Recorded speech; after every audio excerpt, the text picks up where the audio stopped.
Alright, what's good, y'all? Today, I decided to make a different type of video.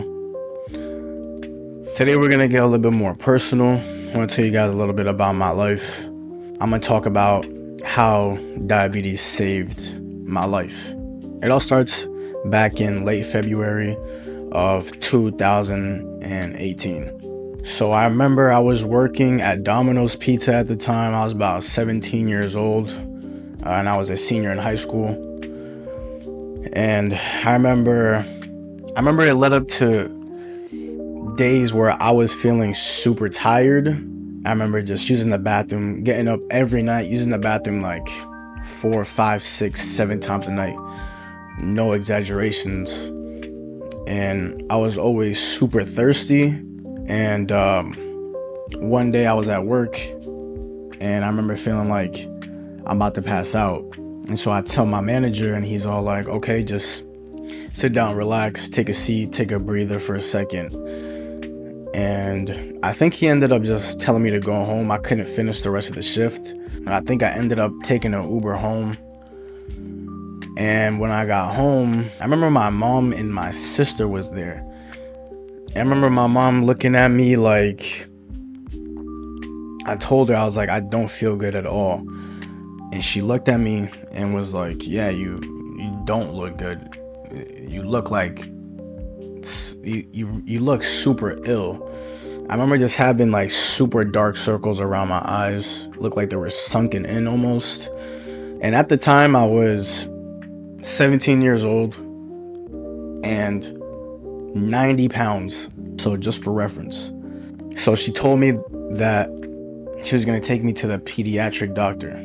And so the next day we go to the doctors, and the doctor's checking me out, and he ends up saying to me and my mom that there was 3 kids that came in that same week with the same exact symptoms that I just told you about. And so he said, we're going to take some blood and we're going to run some tests and we'll let you know. And I think the next day he told me and my mom that it looks like I could have type 1 diabetes. And when I heard that, I almost didn't believe what he said. I didn't want to believe what he was saying, and that there was a possibility of that being the truth. So I kind of shook it off, but my mom told me that we were going to go to the emergency room, or that we were going to check into the hospital to really find out what's going on. And so later that day we end up going to the hospital, and I remember specifically eating some fruits, like some watermelon, strawberries, things like that, right before we got into the hospital. So when they checked me in, I remember the sugar glucose reading was unreadable. So right away they took me in. They got me a bed, put me in a room. A couple doctors came in, they did like an assessment, did my quick physical, checked all my vitals, and they ended up coming back to the room probably like, I don't know, 30 minutes later, 45 minutes later, something like that, and ended up telling me, my mom, and my sister, who were all in the room at the time, that I had type 1 diabetes. And I just remember looking over to my mom, and immediately she just started tearing up and crying. And for me, that was probably one of the hardest things for me to see, because of course I don't want to see my mom crying or in any kind of pain. Seeing her cry and just like absolutely sobbing over the news of the diagnosis just had me choked up. And I just remember her saying, oh, I don't know why this happened. Like, how could this have happened? It should have been me. Things like that. And I remember the doctor saying that there was nothing that anyone could do to prevent what just happened, and it could literally happen at any time. And that was obviously one of the hardest things in my life to ever have to go through at that time. And hear that from the doctors was pretty tough at the beginning. And from that point on forward, I just remember getting taken into another room where I was under care for about 3 days. In those 3 days, I just remember being stacked with a bunch of information about exactly what type 1 diabetes was, type 2 diabetes, how to manage diabetes, how to take care of it, you know, things I need to be doing to managing it properly, things that I shouldn't do. And it was a complete change in my lifestyle, 1000%, a whole 360. I had to completely change the way I was living as a person. And even till this day, I'm still learning how to properly manage and take care of myself, because it is a full-time job. For those of you who don't understand, it's a full-time job, and it's something that requires 24/7 attention. From that point on, like I said, I completely changed the way I was doing everything. And after those 3 days of being in the hospital, I went from 90 pounds to 120 pounds. When I was getting served 3 meals every single day at the hospital, I ended up gaining 30 pounds very quickly. And that showed me the potential that I had. I knew that something had to change and that I had to step into this new life and try to, 1, accept it, and 2, thrive in it. And that's what I've been doing ever since then. The grind has never stopped since the day I've been diagnosed. I've been continuously trying to improve and elevate every aspect of my life, not just with diabetes, but with every other aspect as well. I've created a pretty good balance to my life so far, and I just hope to continue that as I move forward. Because for me, one of my fears and one of my biggest fears is to fall back on myself and fail myself. I can't allow that to happen. There's a few pros and cons when it comes to type 1 diabetes, and this is something that I want to touch on because I know there's also people out there who may be watching this who have type 1 diabetes or even type 2, that I wanted to be able to inspire through this video and be able to pass on important information if it's something that they don't already know, or maybe it's something that they do know, but it's hard for them to take that next step to fall into that person that they want to become. One of the things I'm so grateful for type 1 diabetes allowing me to have is self-discipline, because although I know the person that I am, I don't know if I could say that without being diagnosed that I would be the same person I am today. Obviously, that's something that none of us can know. But because this has happened, I've been able to develop extreme discipline for myself and continue to apply it till this day, especially when it comes to things like going to the gym, keeping a balance in my life, keeping a healthy lifestyle, eating healthy, and just use those factors to apply it to every other aspect of my life.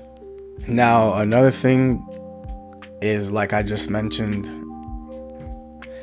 things like going to the gym and maintaining a healthy lifestyle is not the easiest thing in the world, especially if you have type 1 diabetes. But even if you don't, it's still not easy. So when it comes to things like injecting insulin, it's one of those things that we produce. So for type 1 diabetes, your pancreas is not able to produce enough or any insulin at all. So this is why you need an outside source of insulin. And the good thing about insulin is it helps you build muscle and grow muscle, because insulin will help absorb things like amino acids. If you're taking your 9 essential amino acids, it helps absorb things like glucose to help stimulate and give energy to your body during a workout, and as well as things like creatine if you take that. So it's very, very essential and very helpful. Some of the bad things about diabetes is, like I said, it's very hard to keep up with and maintain diabetes. Man, it's not easy. Obviously, you're gonna have your days where you kind of just are tired and you're exhausted, and having to maintain a certain glucose level can be exhausting in itself alone. And it's very hard because you have so much going on in your life already, and outside factors are going to absolutely affect the way glucose is used and produced in your body. And that's the number one thing when it comes to type 1 diabetes is sugar. You can develop things like hypoglycemia, which is where your body is low on glucose, or hyperglycemia, which is where your body is producing or using a lot of glucose at a certain time, and this is what causes your glucose level to spike. And when it spikes, this is where you get those symptoms like frequent urination, fatigue, being thirsty all the time, even being hungry, and especially things like irritability. So it's not fun. If you don't take care of these things with glucose, and you're poorly managing your sugar intakes and things like your carb ratios and how much food you eat at a certain time, it can destroy your body, because if you're eating too much sugar at a time, you have an increased risk of health complications. And if you let it go on for a very long time, like people do, then this is where things like dialysis come into play, where you have to go into dialysis, I think twice a week or something like that. Super scary. And then it leads to things like amputations. If you're really bad with managing diabetes, amputations is definitely a possibility if it gets to that point. And that's my biggest motivator when it comes to making sure that I'm taking care of things. So for those of you out there who are falling back on your health, you don't have to go to the gym, but just make sure you're maintaining a healthy and balanced lifestyle. Make sure you're eating relatively clean, because you don't want to go through those possible complications in the future, and you want to live a healthy and long life. So things like dialysis and having the possibility of having your limbs amputated should be your number one motivator to want to be healthy. Another thing that I've also had to deal with is the cost of certain commodities with diabetes, like pen needles, the different types of insulin that you have to get, because there's a short and a long acting one. And those commodities can really hurt your pockets if you don't have good insurance. And some people out here who have diabetes don't have good insurance. So you can just imagine how much money they have to spend out of pocket because of a disease that they can't even control, or that they didn't have a choice to have.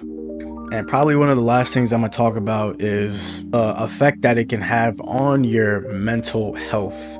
And it's something that I've had to deal with sometimes, where I just get so tired of thinking that I'm managing my diabetes, and then I have numbers that I'm looking at that's telling me something completely different. And when you see that, it kind of kills your mood, and it definitely affects the way you feel, especially with a job like mine where I'm constantly doing manual labor, 8, 9, 10, even close to 11 hours a day, 12 hours a day. It can really wear down on your mental state, and it's hard to bounce back from certain things like that. Of course, you're gonna have your bad days, but there's also good days too. So that's something that you need to look forward to, because you can never have the good without the bad. You need to have the bad so you can see the good. You can see the light at the end. And that's just with anything in life.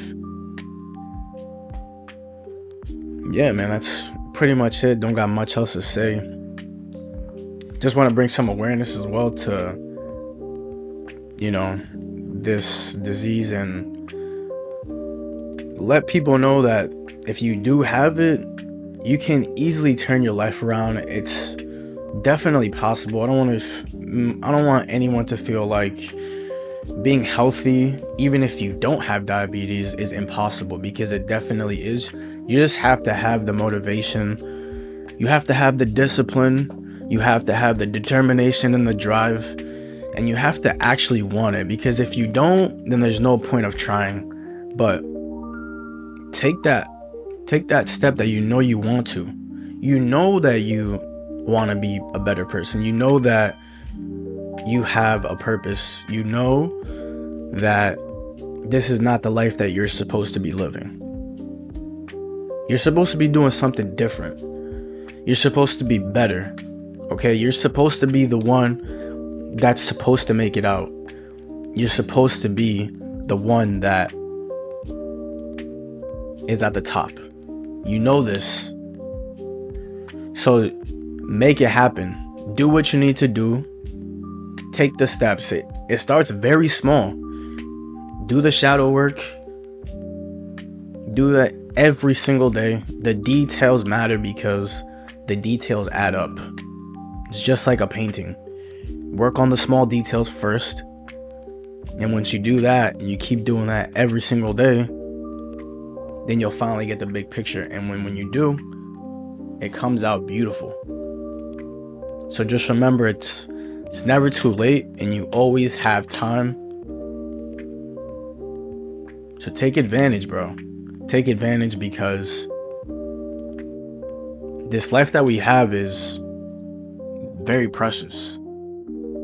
Just don't forget that. Okay? Now, everything I just said it's simple. It's not easy. Just remember that. Alright? Be undeniable. See you on the next video, man. Peace, y'all.